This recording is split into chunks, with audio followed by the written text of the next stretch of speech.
회사가 사정이 너무 힘들어서 좀 파산을 고민할 때 남은 회사 자산이라도 팔아서 빚을 갚아야 하나? 이런 고민을 하실 수 있을 것 같거든요. 근데 이렇게 하면 좀 또 문제가 좀 발생하나요? 회사를 살리려는 마음에서 남은 자산으로 일부라도 갚으시려는 것은 충분히 이해가 됩니다. 근데 이는 법적으로도 매우 조심해야 되는 행위예요. 파산 절차에서 특정 거래를 취소해서 자산을 되돌리는 소위 부인권 소송이라는 법적 조치가 있는데요. 쉽게 말하면 대표님이 파산 직전에 한 일부 재산 처분이나 변제가 불공평하다고 판단되면 법원이 그 거래를 무효로 하고 재산을 회수해버리는 것이죠. 파산 절차를 관리하는 파산관제인, 대부분 변호사죠. 이러한 권한을 행사합니다. 왜 이런 제도가 있냐 하면 파산 시 모든 채권자들 한 명 한 명이 공평하게 대우해야 하기 때문인데요. 어떤 채권자만 몰래 이익을 보는 거래 행위가 있었다면 나중에라도 그 돈이나 재산을 다시 끌어모아 다른 채권자들에게 나눠야 공평하다는 것이죠. 그래서 의외로 대표님들이 특정 채권자에 대한 도의상 먼저 해주려고 했던 노력들이 오히려 그 채권자들에게 해가 되는 경우가 많습니다. 왜냐하면 방금 말씀드린 것처럼 파산관제인이 부인의 소로 다시 찾아오거든요. 그러면 채권자 입장에서 굉장히 더 기분 나쁘지 않겠어요? 줬다가 다시 가잖아요. 그래서 이런 행위들을 법적으로도 해서는 안 되지만 채권자들을 위해서라도 해서는 안 됩니다. 그렇다면 좀 어떤 경우에 좀 문제가 되는 변제나 자산 처분으로 보는 걸까요? 파산 직전에 문제가 될 수 있는 자산 처분이나 변제의 대표적인 사례는 크게 세 가지 정도로 볼 수 있습니다. 첫 번째는 일부 친한 거래처나 지인, 가족처럼 특정 채권자만 골라서 변제를 해주는 경우가 있습니다. 예를 들어 여러 채권자가 다 돈을 못 받은 상태인데도 대표님과 가까운 사람에게 우선 돈을 갚는다던가, 원래는 담보 없이 빌린 채무에 갑자기 담보를 설정해주는 행위, 이런 것들이 이제 해당됩니다. 또 대표이사 개인이 연대보증선 채무부터 우선 갚는 경우도 문제 소지가 있습니다. 이렇게 특정인에게만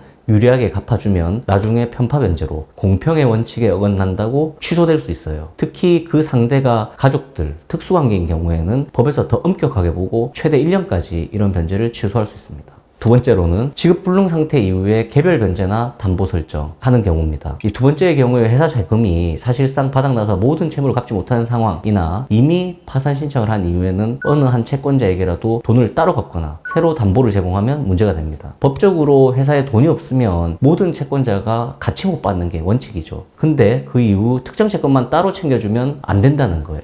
설령 원래 약속한 상환일이어서 갚은 돈이라고 하더라도 그때 회사가 굉장히 어려운 상태 또는 파산 직전임을 알고 받은 거라면 역시 취소의 대상이 됩니다. 특히 예전에는 담보가 없던 채무에 대해 막판에 담보를 설정해주는 행위는 거의 대부분 취소가 됩니다. 그리고 이 담보를 설정해주는 행위에 대해서 여러 대표님들이 또 오해를 하실 수가 있는데, 그 담보라는 건 부동산이나 동산, 예를 들면 자동차 이런 것들만 해당되는 게 아니고 그 채권을 담보로 잡는 경우도 마찬가지예요. 예를 들면 B2B 대출에서 이제 외담대를 한다거나 혹은 돌려받을 수 있는 돈들, 대표적인 또 그 사무실 또는 상가 또는 공장 부지에 대한 보증금이겠죠. 이런 것들을 담보 설정을 해준다거나 이런 것들 또한 전부 다 취소의 대상이 됩니다. 세 번째는 자산을 헐값에 처분하거나 그냥 무상으로 넘기는 경우에 있습니다. 회사 재산을 대가 없이 그냥 주거나 시세보다 턱없이 싼 값에 파는 행위입니다. 예를 들어 회사 소유 물건을 친한 업체에 공짜로 넘긴다든지 시가 1억 원짜리 자산을 1,000만 원에 파는 식, 이런 경우입니다. 이런 경우에는 회사의 자산을 빼돌린 거나 사실상 마찬가지라서 당연히 문제가 되겠죠. 법에서는 이러한 우상행위나 헐값 처분은 파산 신청 전 6개월 이내 또는 이후에 이뤄졌다면 취소할 수 있도록 규정하고 있습니다. 만약에 이미 그런 행동을 해버린 경우라면 파산 신청이 아예 막히거나 기각될 수 있는지, 그리고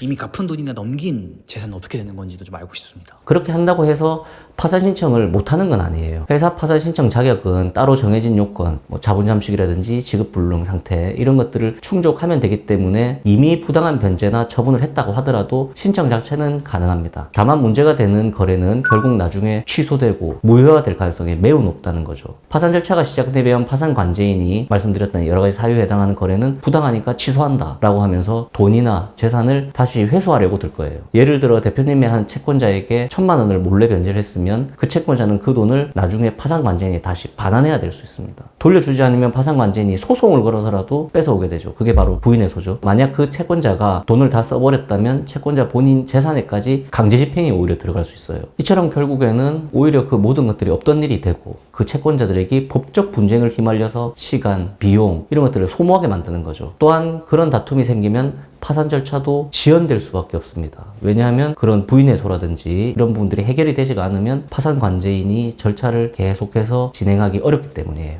그럼 이런 상황에서 뭐 대표 개인이 뭐 배임죄 같은 쪽으로 처벌을 좀 받을 가능성도 있나요? 일반적으로 법인 파산은 회사의 채무 문제를 정리하는 절차이지 대표자 개인을 처벌하기 위한 건 아니에요. 하지만 대표자의 행위가 고의로 재산을 은닉하거나 특정인에게 이익을 주어서 다른 채권자들에게 전체적으로 손해를 끼칠 목적이 있는 경우 형사상 책임이 따를 수 있습니다. 예를 들어 채무자 회생 및 파산에 관한 법률에는 사기파산죄라는 조항이 있어서 대표가 자기나 타인의 이익을 노리고 채권자들에게 해를 끼칠 목적으로 회사의 재산을 은닉하거나 헐값으로 처분하는 행위를 하면 10년 이하의 징역의 형사처벌을 받을 수 있습니다. 이렇게 엄중한 처벌이 될 수도 있는 범죄에 해당할 수도 있기 때문에 굉장히 조심하셔야 됩니다. 파산을 고민하고 있는 회사 대표님들께서 이런 위험성을 피하기 위해서 명심해야 될 점이 있다면 어떤 게 있을까요? 먼저 꼭 전문가의 상담을 받아보시라는 말씀을 드리고 싶습니다. 파산이나 회생을 전문으로 하는 변호사에게 상의를 하시면 어떤 행동이 위험하고 또 어떤 거는 괜찮은지, 지금 무엇을 하면 안 되고 무엇을 해야 되는지 이런 걸 정확하게 안내해 드릴 수가 있거든요. 한번 저지른 행동은 나중에 수습하기 매우 어렵고 방금 말씀드렸듯이 나중에 소송까지도 휘말릴 수 있으니까 신중하게 움직이셔야 됩니다. 그리고 제가